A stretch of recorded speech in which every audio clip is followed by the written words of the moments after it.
I'm Marsha Acker. I am the CEO of Team Catapult, and I have a book called Build Your Model for Leading Change.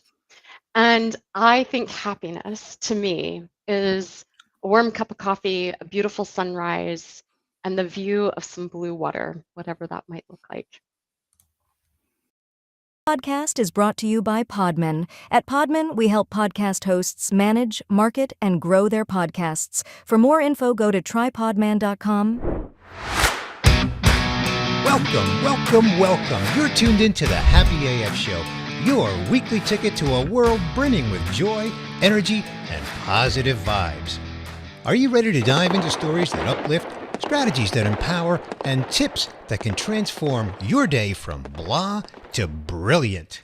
Every week, we bring you the most heartwarming, inspiring tales from people just like you who turned their can'ts into cans and their dreams into plans.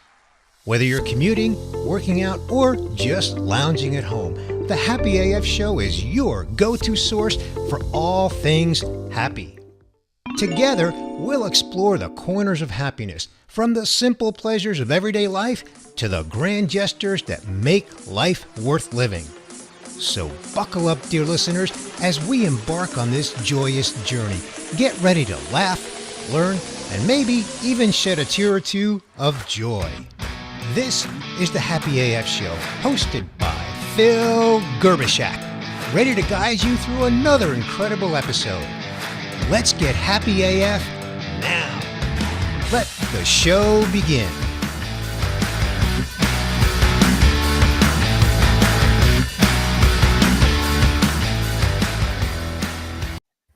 Hey, good morning, Marsha. Congrats on the book. You are awesome. It's so good to see you.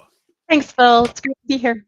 Yeah, cool. So happiness is the simple stuff, huh? It does seem that way, and yet I wonder what makes us quest for it a lot. That's interesting. Yeah, what does make us quest for that? Why do we struggle so hard to find the simple stuff? What do you got any ideas on that? Yeah, I have some hypotheses. I think that so much of what, so part of my job is coaching executives and leaders. And I notice that when we encounter difference or things that are difficult to navigate, a lot of where I focus is in conversations and behavior. And we encounter things at work that are different or people that we feel like are difficult to work with. And there's something about that that eventually seems to sort of suck the joy and the happiness out of how we work and how we interact with others. And so I think it comes down to how we interact and where can we find, I don't know, empathy and ways to work with others who are different from us or not quite like us, and do it in a way that we don't lose ourselves in that process. Empathy. That's a big word. I think a lot of people are missing that. I think the world is missing that right now, that empathy and that nuance of what the heck is going on. I mean, your world is different than my world. My world is different than this person's world, and we're all ultimately different. Yeah. And so as you lead leaders, I mean, you're building a model for change. I mean, there's a lot of change happening. So Yeah. where do we start with change, Marsha? I hold a belief that, and actually it's what I write about in the book, and so much of what's in the book comes out of research done by David Cantor. He was a clinical psychologist and took that work into organizations through a theory called structural dynamics. But what sits at the core of how I think we can lead well through change is finding our center of gravity in three things.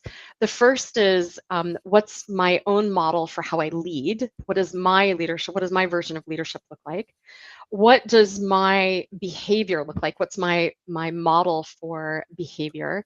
And another way you can think about that is how do I show up? Like, I think about it as like deep functional self-awareness of who I am and how I show up in the world.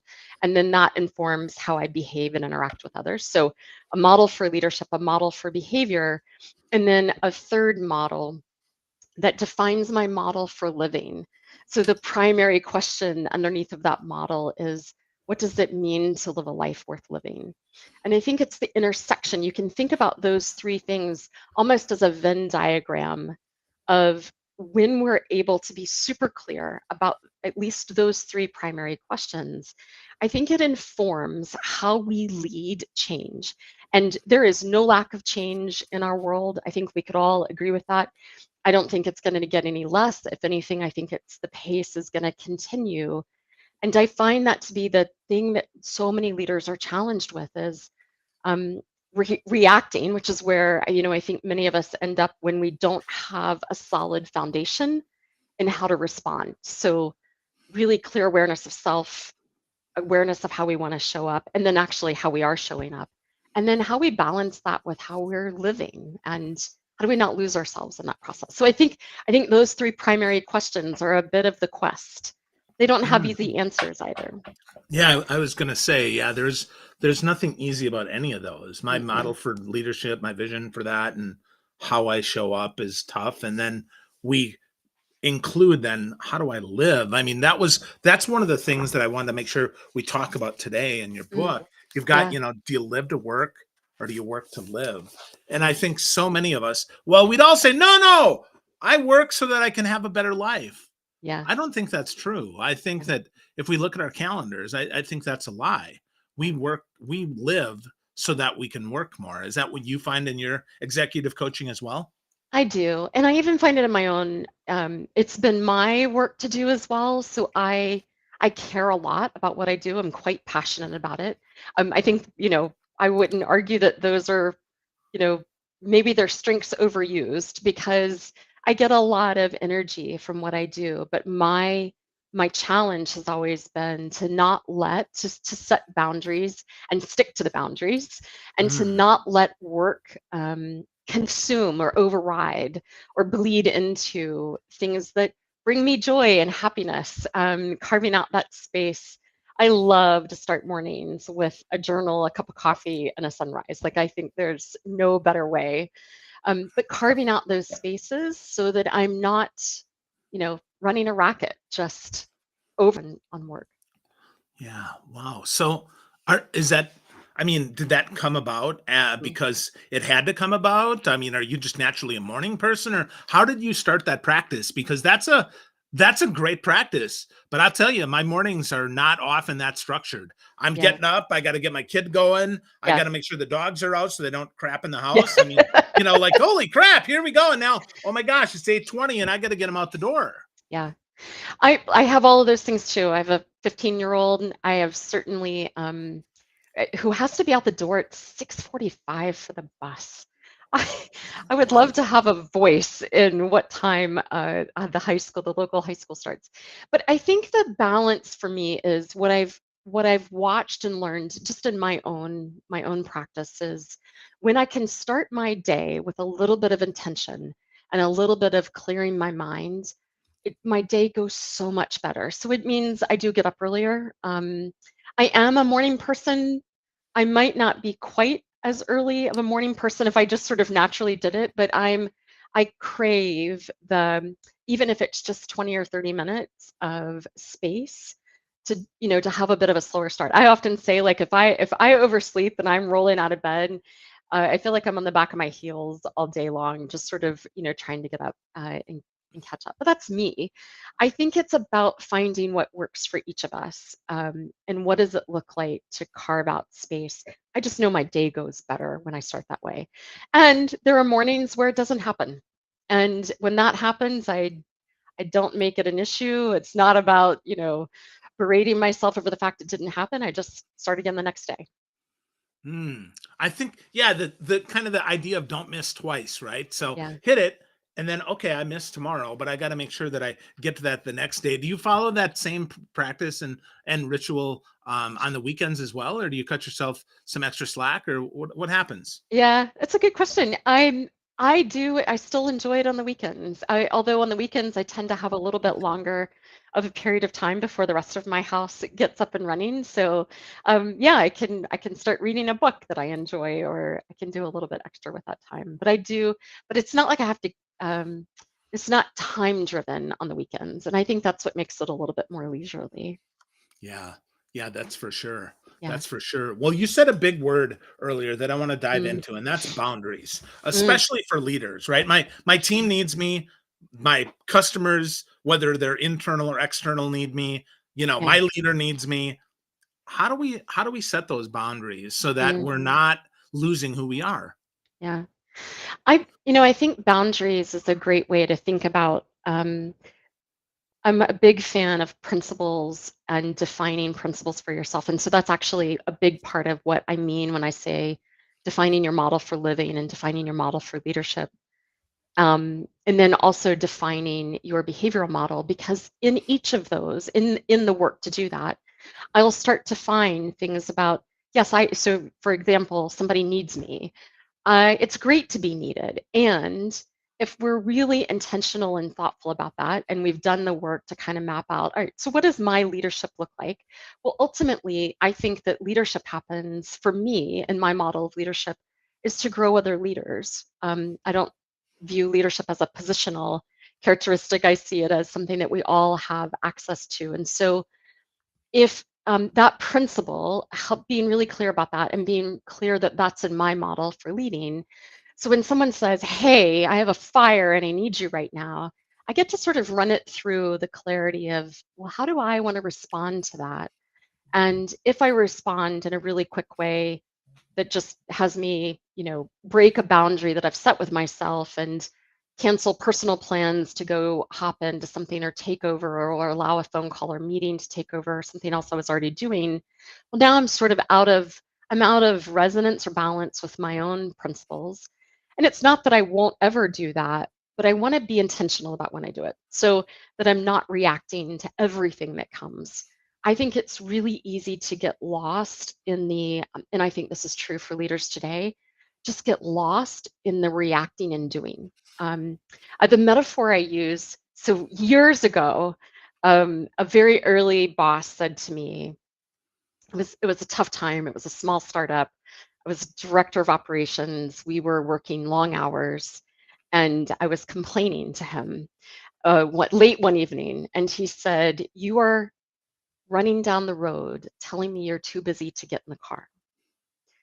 And I, to this day, love that phrase because I see it. It's the thing I watch in myself when I find myself sort of slipping back into the pattern of getting too busy, and I see it happening to leaders all the time. So when change is all around us, I think it can be really easy to get caught up in I just need to get stuff done. I just need to react. I just need to react. And so then it becomes this process of being too busy running down the road to create any time for balance or boundaries or even thinking about what my boundaries would be or what is my model for leadership? I don't know. I don't have time to think about it. So I think that really doing some of that reflective work helps us get in the car rather than keep running down the road. Yes, kind of slowing down to speed up, if you will, Yeah. is really critical. So, what are some of the tactics that you help Mm, leaders find to actually do that? Because I mean, if the world is on fire, yeah. there's not going to be a world tomorrow if I don't put this sucker out, right? Yeah. I think, one of the things that we talk about in the book is the difference between low stakes and high stakes, and how when we're behaving from a place of low stakes, I have more range. So low stakes is is sort of when I'm at my best, and I have the ability to think through things, be intentional about things, and respond. When I get triggered, and we all do, and so I think of high stakes as being kind of this internal reaction where our pulse quickens, our hands get sweaty.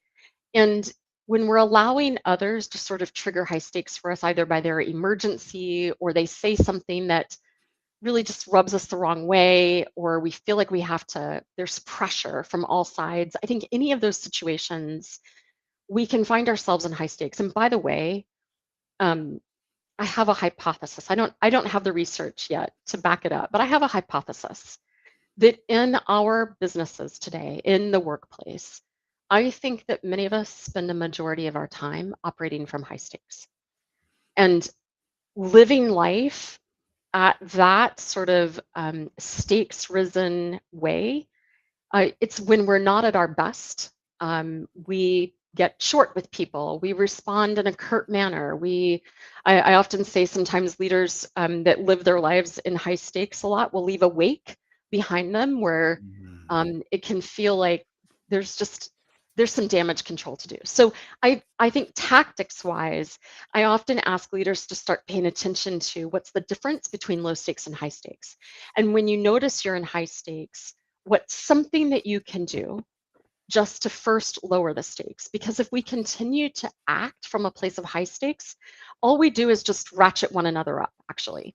If I'm in high stakes and I tell you, I need you to get this done, I'm likely going to generate high stakes for you. And then we just start this sort of circular pattern of everybody we interact with.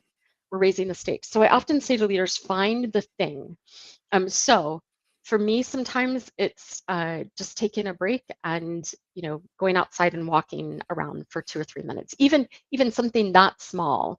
If I can't leave a conversation, if it happens in the middle of a conversation, I ask leaders to think about noticing when the stakes are rising for them and what also might be happening for the other person, because chances are the stakes are rising for them as well. So can you locate even just a tiny bit of empathy for the other person that they might, so something might be going on for them, they might also be in high stakes.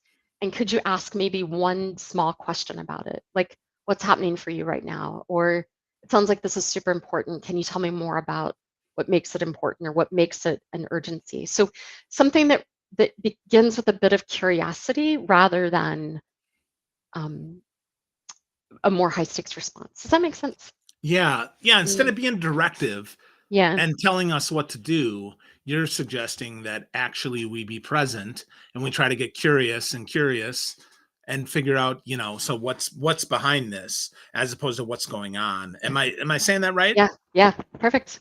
Okay, great. Okay, so lots, wow, lots of stuff there about being curious. So I Mm, think that was a really good question that you asked there. Is so what's going on for you mm. that's making this more high stakes? Do you have other questions that we can use to kind of pause that leadership escalation that Yeah, might help us, Marsha?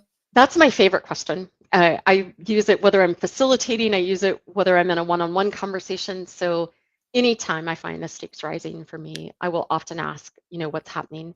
The other, sometimes it can also, if you're in a conversation where you can just name the stakes rising for yourself. So a lot of times, I will Mhm. say something like, so I'm noticing the stakes are rising for me as we're having this conversation, and I'm wondering, what's happening or what's making this such a critical thing right now, or just to name, like, I'm noticing the stakes are rising because I'm going to have to get this done later today and I've got other things that are conflicting. So if I find a way to name what's going on so that I can sort of put that conversation and data back into the conversation that I'm having with the other people. Yeah. Yeah. Yeah. Acknowledging in ourself, often that self reflection Yeah. allows other people to see it. And I think most importantly, gives them the opportunity to say, oh, yeah, that's happening for me too, as opposed to I have to be vulnerable first. As a leader, if we can go first, we can be Yeah. a lot more effective in managing that change. Yep. I think there's a lot of, um, I see it all the time when we're not, so when the stakes rise, I think that is one of the number one ways in which we end up in a stuck conversation, a repeatable pattern, or we just end up irritated with somebody else at work. And it's because we do everything but say that the stakes are rising.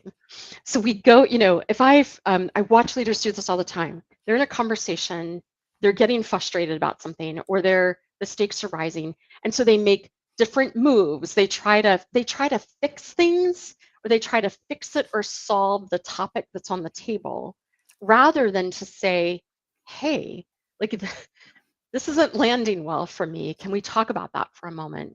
And so I think sometimes just that simple change in our conversation changes the whole nature of the outcome of it. Otherwise, somebody else gets irritated, they shut the conversation down, now everybody else is frustrated. So it just becomes this circular kind of collective rising of the stakes.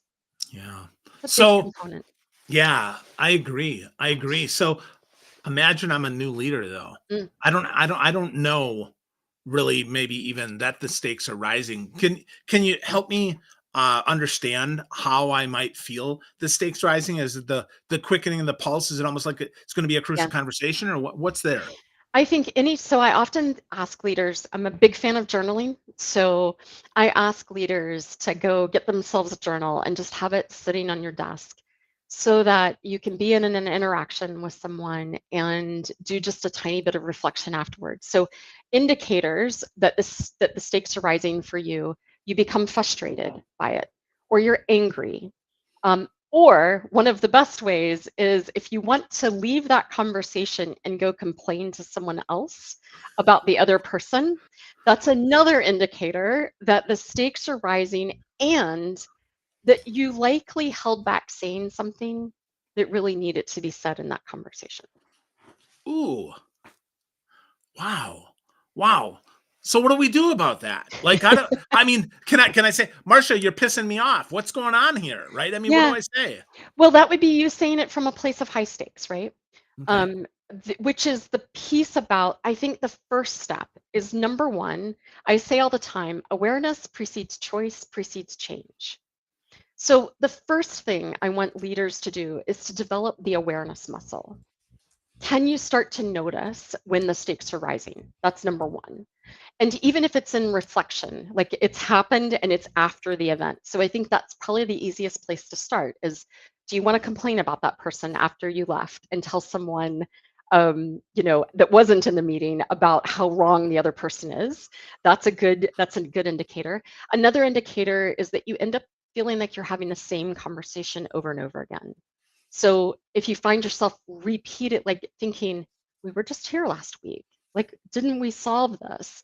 And if the answer is no, and you're back having a conversation again, there's something greater that's happening in that conversation that's worth slowing down to. So awareness. Can you notice when it's happening? And can you notice what is it about that conversation that's raising the stakes? And I think the best place to start there is to journal.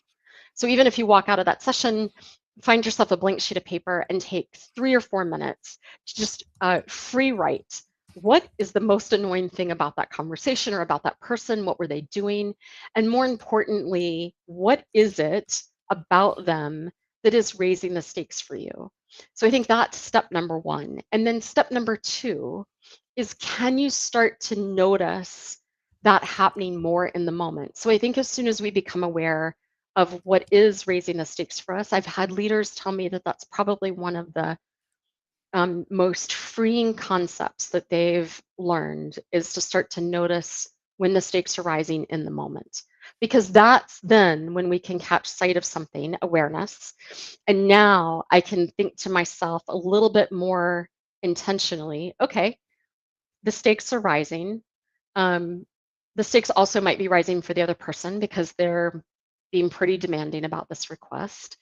So can I find a way to ask a question rather than to continue to push back or remain silent or not say, like, what is it that I'm holding back that actually might be helpful in the conversation?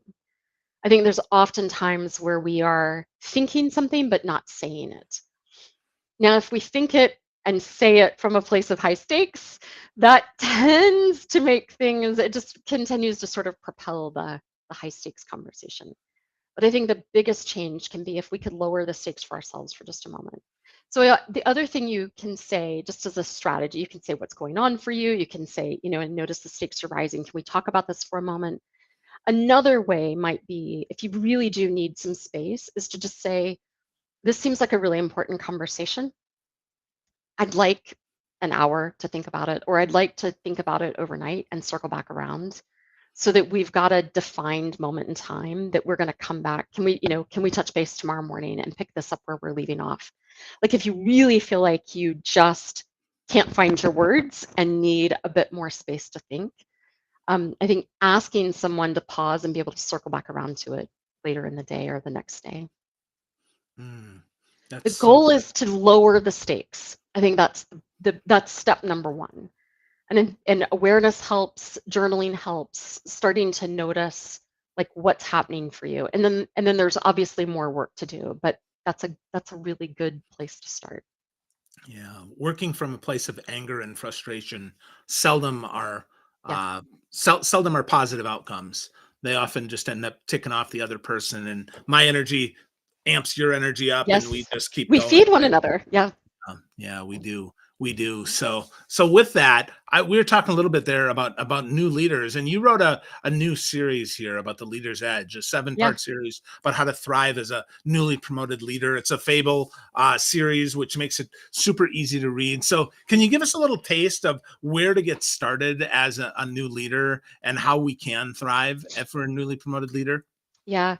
I think, well, we called it the Leader's Edge series because I think everything that you and I are talking about today is often it's edgy. It's edgy, meaning that if you think about yourself sort of up with your toes up on the very end of a cliff, and there's new behavior that's required of you as a leader, and it's sort of finding your grounding and your feet to move forward and to try that behavior on, even when it's going to be, it can feel risky. Even the things that you and I have talked about today, telling someone, hey, like the stakes are rising for me. You never know what you're going to get back from the other person. That in and of itself can feel like it's vulnerable. So I'm all about leaders taking a path to greater self-awareness, because I think when we're more in command of ourselves, then we're able to change the nature of the outcome of those conversations. So we're more aware of ourselves, we're more aware of our leadership. So in the blog, it just tells the story of a group of leaders who have sort of both chosen, but then find themselves in the middle of growing their leadership and starting to notice their behavior and how it shows up in a team. So they think that they're being inclusive and asking for input, but really they're shutting people down. And so catching sight of exactly what's different between what I thought I was doing and the impact that I'm really having. So it just sort of chronicles a group of leaders going through that process. Awesome. Awesome. And if folks are looking to pick that up, you can go to teamcatapult.com/leaders edge, get that series. It's fantastic. 7 parts, really helpful, really easy to read. So with that, lots of great stuff in the book. Congratulations, by Thank the you. way. Building your model for leading change is super important. But if there was one last thing that you want to leave people with, where they can get started Mm, along the journey, Marsha, what would that be? mm. I want people to lean into the idea that there's a lot that they can have impact on and change by leaning into dialogue. And I think it's a really underused process and tool for us as leaders today, that we can change a lot just by the way we show up in conversations. That's beautiful. Lean in to dialogue. Start there. Have some empathy. Understand the nuance, and then Mm, use Marsha's question. yeah, Can I? What? I feel the stakes are rising. yeah, Right? How can I? How can we kind of back this up? How can we yeah. do this? So, Marsha, great stuff at Team So, Catapult. You're doing so much good stuff. Congratulations on the book. And again, friends, go to teamcatapult.com/leaders edge. Get some more greatness from my friend, Marsha Acker. Thanks, Marsha. Great stuff so today.